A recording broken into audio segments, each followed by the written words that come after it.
So we've pulled up the carpet and the underlay, and we've swept the floor. So you just got to be super fussy about the bits and crap left on the floor. See, in that I'm seeing a little bit of concrete. You don't want bits under the floor, little stone or whatever, because the floor will sit on it and it'll seesaw it. Okay, so I've got a 2.4 metre straight edge here, used for cement screeds and concreting, but also to check level. So the rule is there can't be bigger than a 3 mil gap under that, anywhere along that straight edge, between the straight edge and the concrete. So that's within code, and within code for floating floors. So pretty good. It's not much more than a millimetre maybe variation.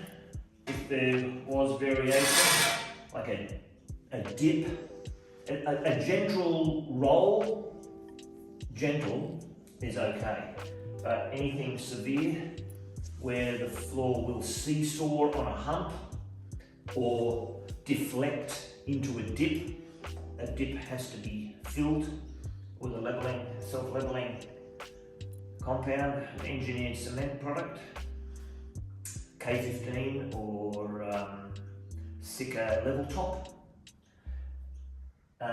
or if there's a hump, it needs to be ground down. You get a floor grinder in to do that. But pretty nice flat slab here, so we can lay straight over that with the underlay. Now these are the trim bases, the Inciso trim bases, which I'm just rough cutting to length, and then gluing down.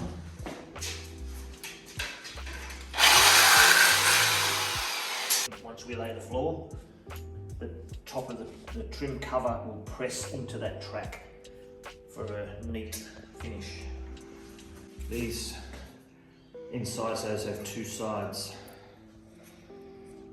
They come like that for you to trim off the side you want. So where it butts up to the steel edge of the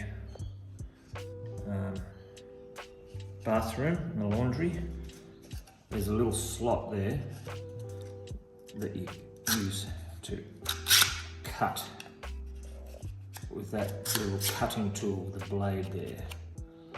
That sits into that slot, and then you're able to remove that piece. And it's got a little sandpaper in there, because that edge is really sharp once it's cut. So you can sand that off, so it's not as near as bad cutting risk. So that profile there butts up to the steel edge of the laundry, sits into the track like that, overlaps the floor, which is just running under that, and butts up to the steel edge. So it sits there, you're sitting the base there, and that trim goes in and finishes that off against the steel edge, and it's dust free.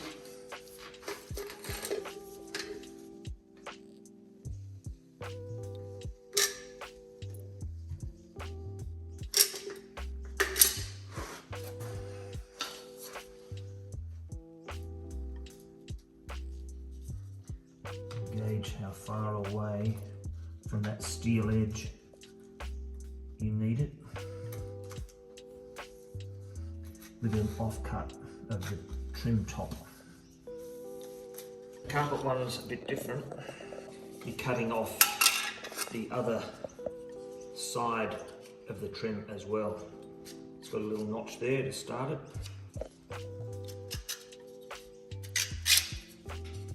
So then that breaks off and leaves you with a T-capping. Leaves you with a T-capping that sits, pushes into that base. That's a press foot. When it comes to time, I'll use a rubber mallet and knock this down into that track.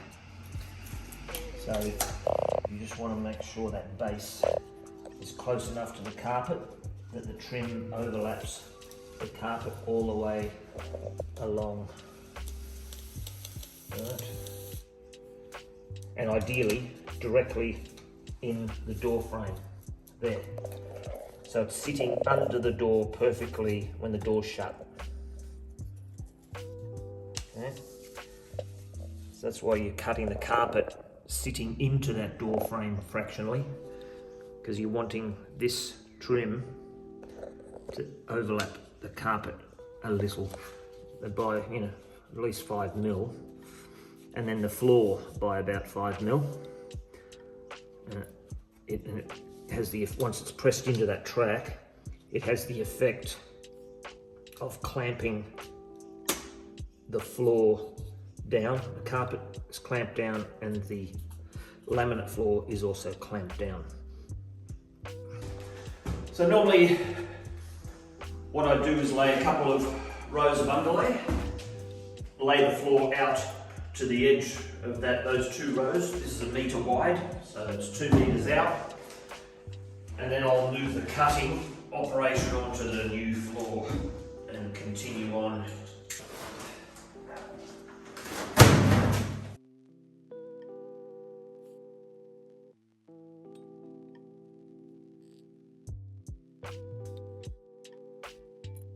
So this Quiet Step Combi lay has a membrane, waterproof membrane on the underside, and it has a integrated tape that you peel and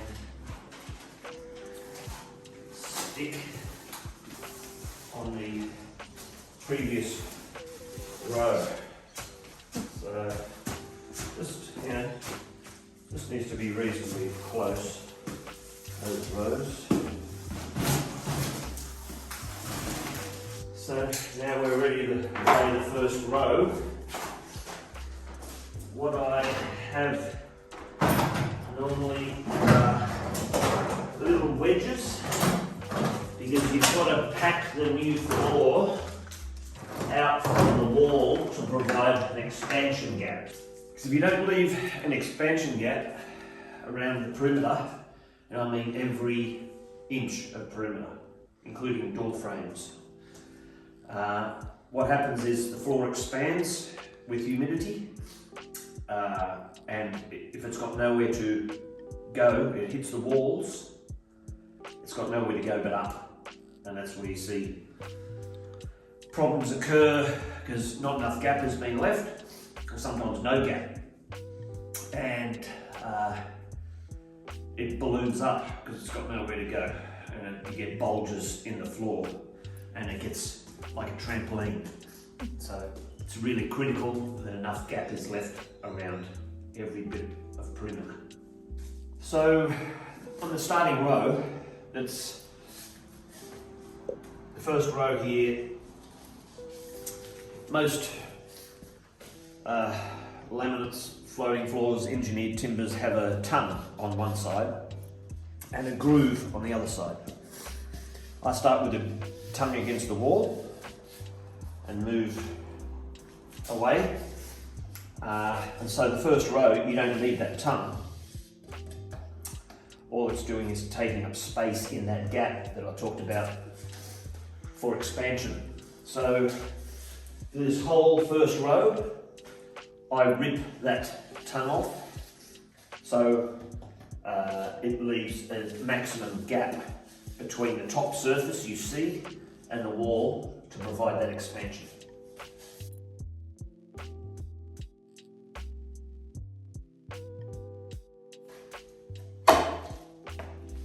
So this starting board, I've got to sit back into the door frame a little bit to meet up with the common area in the carpet on the outside of this entrance door. So I'll mark roughly where a gap is, around a 10mm gap, and then I'll mark with a pencil where that line is around this door frame. Then I'll sit that back to where it will be covered by that trim top of the incisor trim, and I'm marking where that needs to be cut. So that's the line, the little bit I need to cut out around the door frame.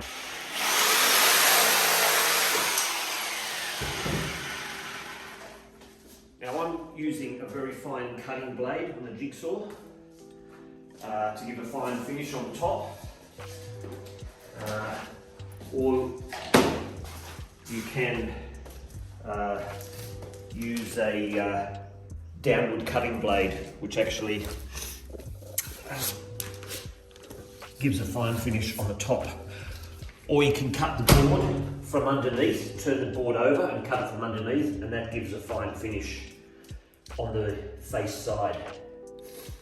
So I'll pack this out. I've got some packers here that are adjustable.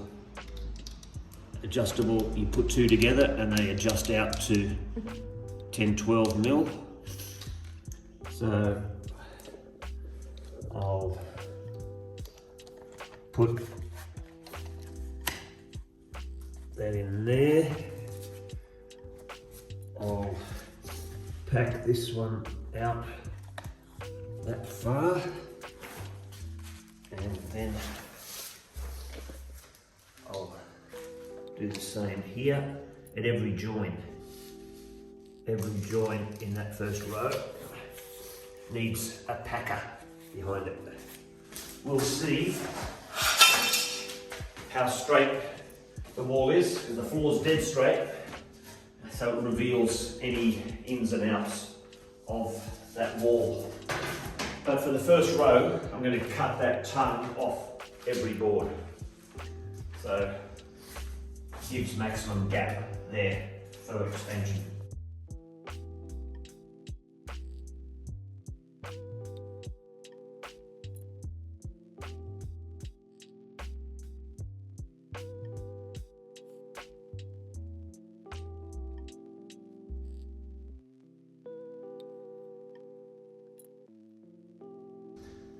So it's very important what happens in these first couple of rows, because it dictates what happens for the rest of the floor. This product's perfectly square, of course, right?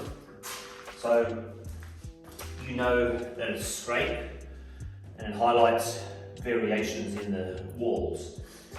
This wall is actually pretty good. It's pretty straight. So what I've done is just cut offcuts of the floor, bits of laminate, and used them as packers along at the joins of each of those boards.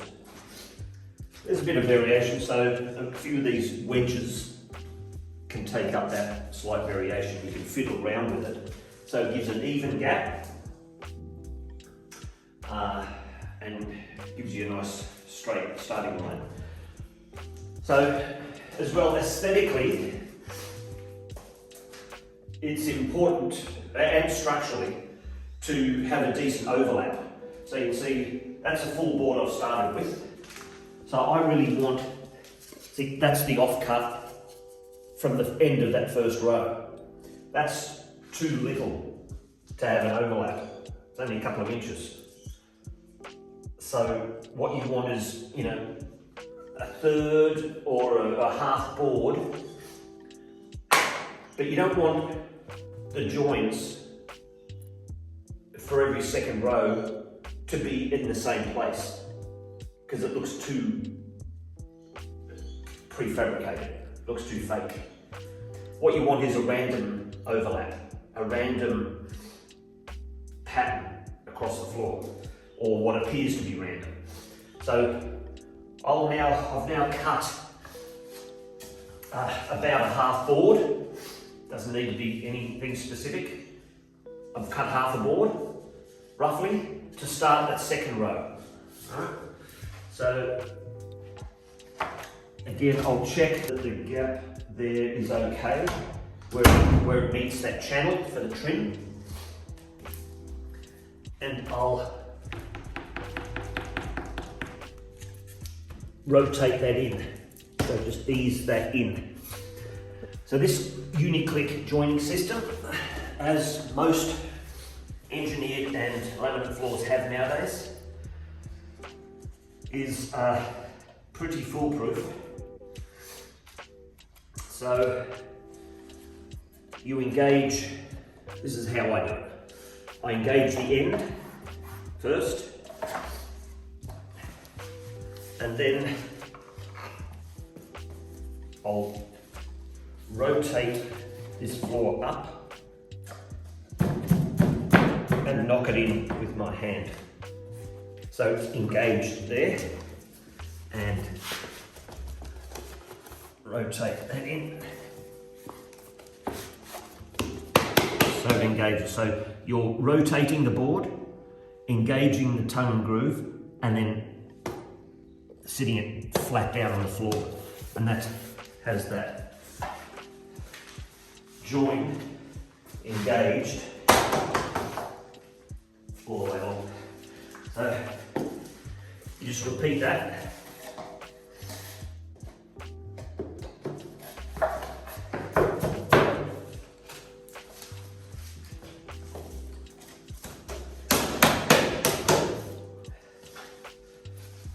This has got to be way down, otherwise rotating this board, these boards up further, tends to lift the whole row up, rotate it again, and it disengages the uni-click.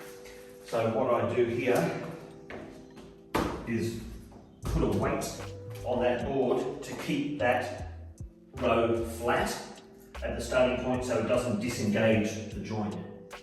Because the act of rotating the board up here disengages the whole row.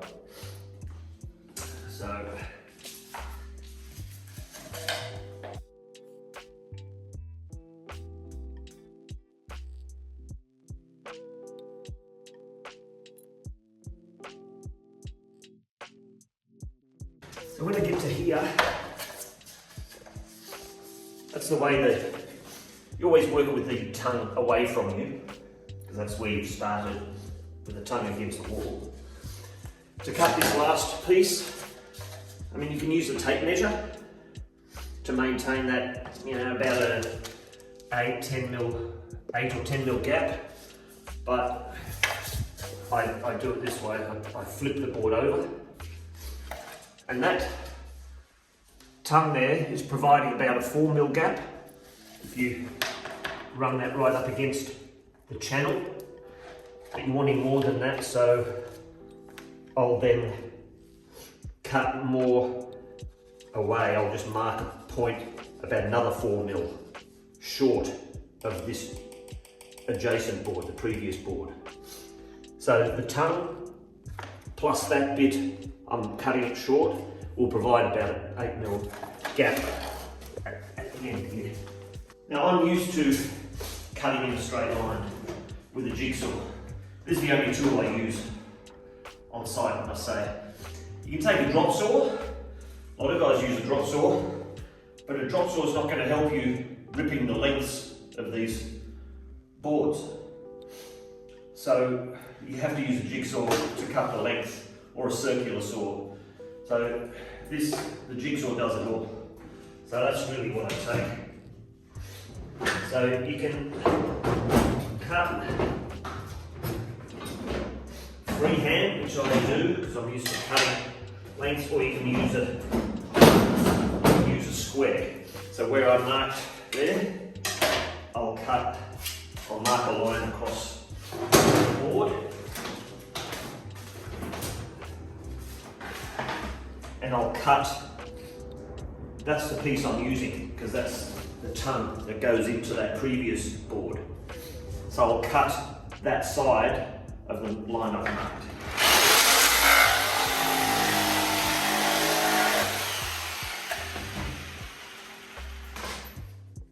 So that's the piece for this end.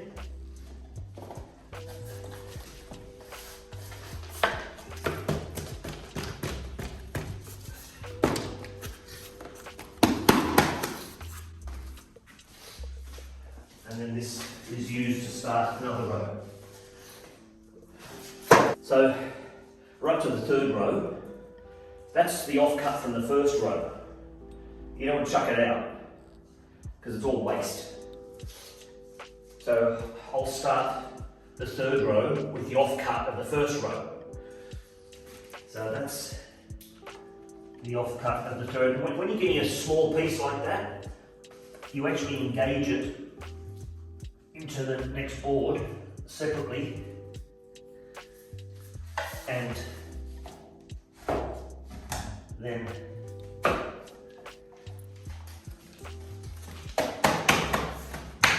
engage that. So the offcut from the second row then, which is this, starts the fourth row, and so on and so on. So there you get your leapfrogging of the waste. So there's leapfrogging the offcuts, so there's no waste. So offcut of the first row starts the third row, offcut of the second row starts the fourth row, offcut of the fifth row starts the seventh row, and so on. So it leapfrogs the offcuts. So what you end up with is a random pattern, or what looks random. It's actually quite systematic, but the joins don't line up across the floor.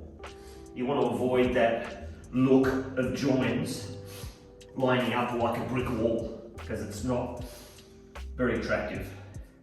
It's a random overlap that is what you want.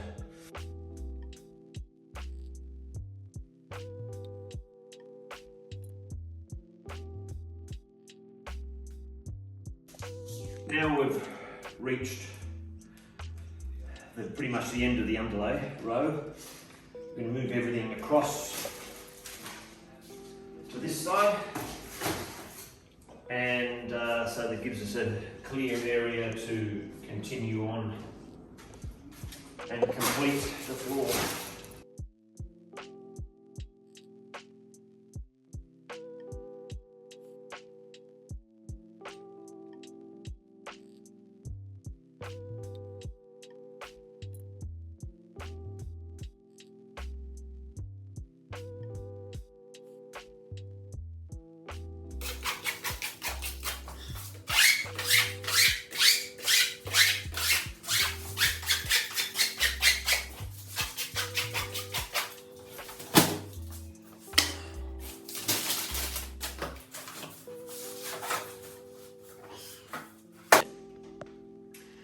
Now here we are at the end, at the far side of the room, and we've got to rip this row here in to fit while still maintaining a gap.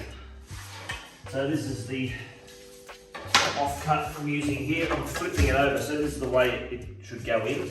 So I'm flipping it over and then marking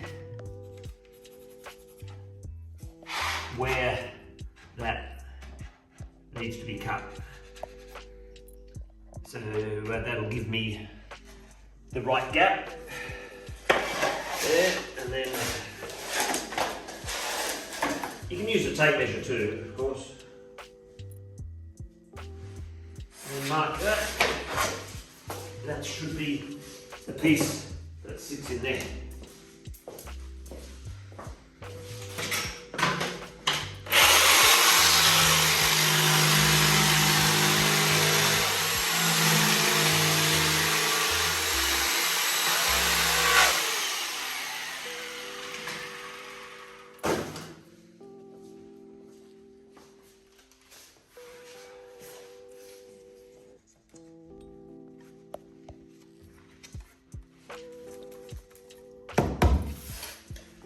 sits there, maintaining that gap. This isn't a huge floor, so you know, the bigger the floor, the bigger the gap you have to leave around the perimeter, because it'll expand more, absorb more humidity. So this next one, doing the same thing, flipping over, marking the spot there. It'll give me the right gap that I'm after.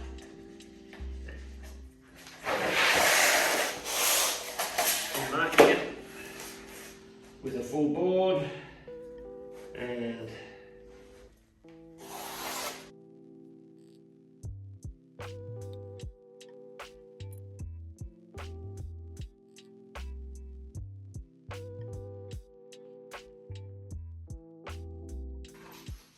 that there is waste, because you can't use that anywhere else because of the direction of the tongue and the groove. So that's waste. There's a fair bit of waste on this last rib here. Now we have a tool which you probably would be best to get hold of.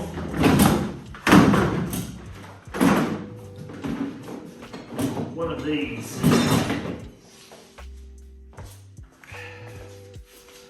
It's a pulling tool. Once you reach the other side of the room, you want to be able to either prise it in or pull it in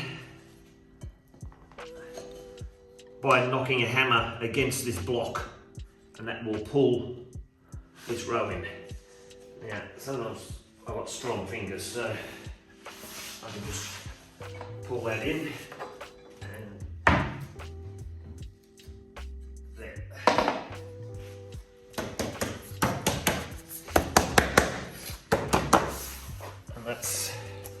And the trim will sit on top of that once we put that trim in.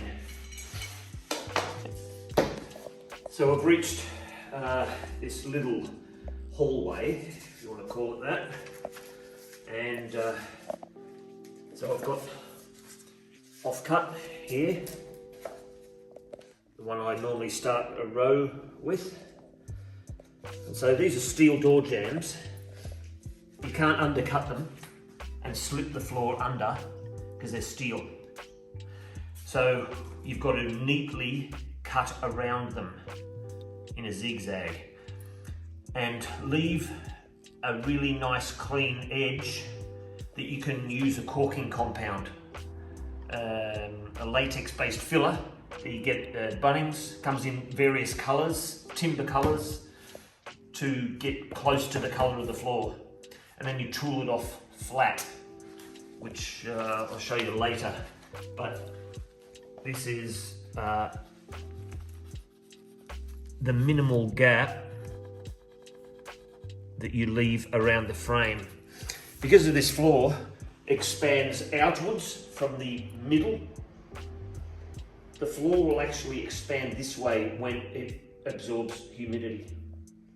So the gap I leave here will actually get bigger because the floor, think about a rubber band, and you pull a rubber band out, the middle doesn't move, but the ends of those rubber bands moves the most, and as you pull it outwards, that's very much how the floor expands.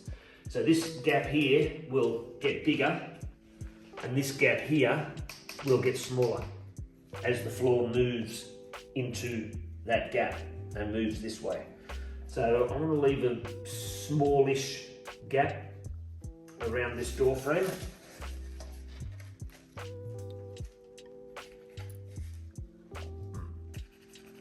Probably around 6 odd millimeters. So then where I've marked that to cut, I'll get my square and I'll mark where those lines are.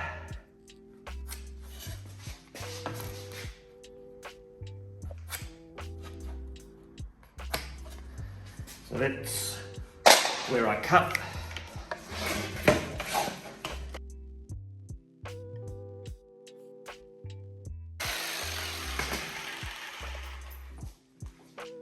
And that'll sit in there and give you a minimal gap that you need to fill with latex-based core. So floors all laid. I laid the kitchen separate to the living room because the kitchen had tiles in it. I'm sheeting them on the carpet, the tiles taken up.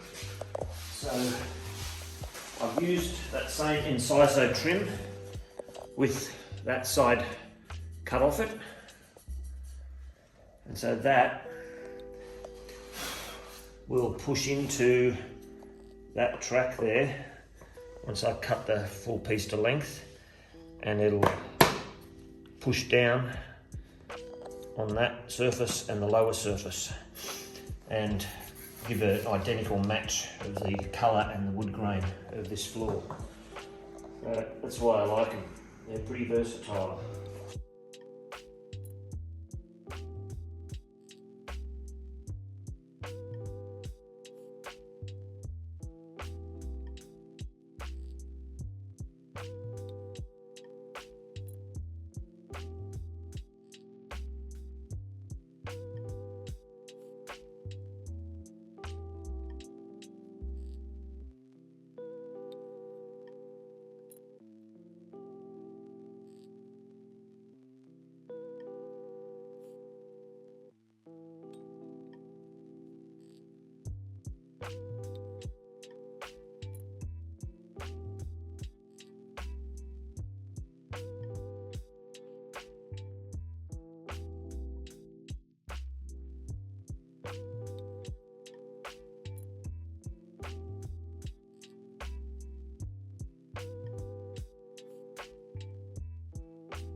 So that stem there pushes into that track that we laid.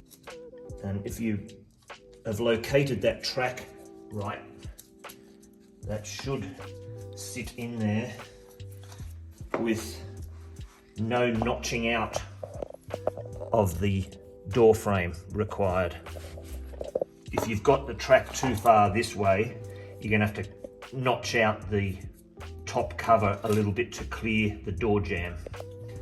But ideally, the trim should sit directly under the door, like that.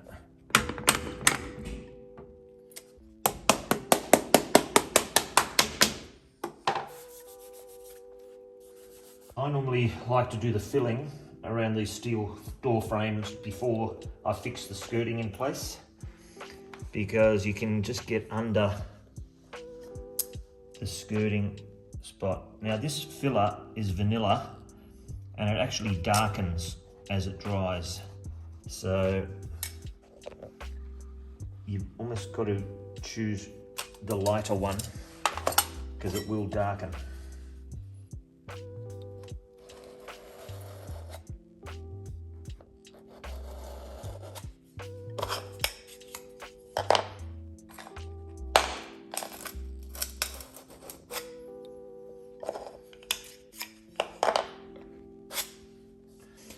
And that will darken to a very similar colour to the floor.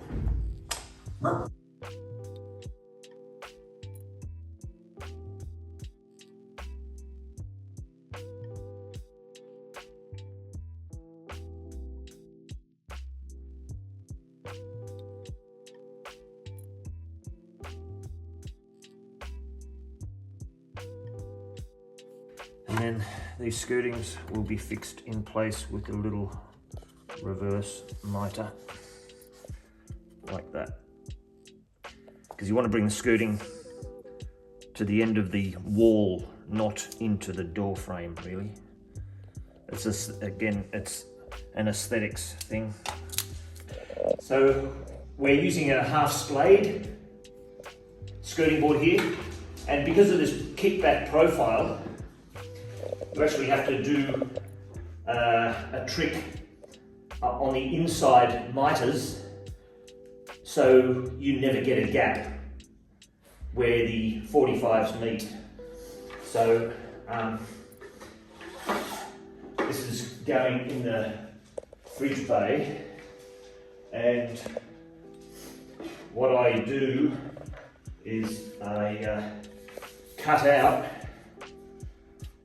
the profile of the kickboard, skirting board, so that it meets evenly there, rather than a 45.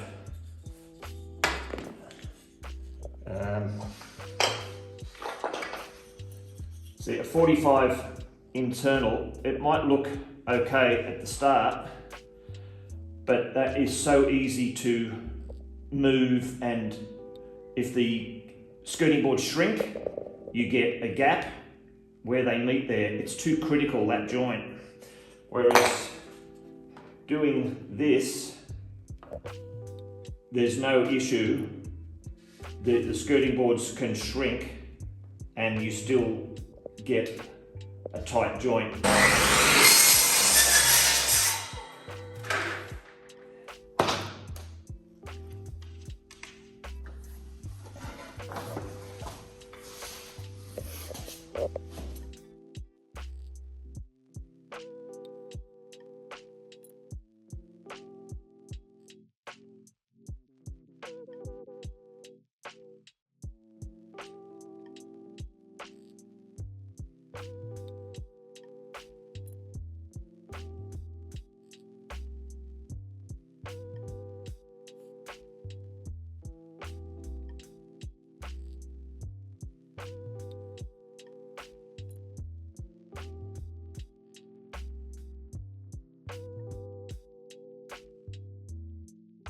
So that will just hold it down while the glue dries. And again, see, I'd rather sit that out from the wall here and have a sharp miter.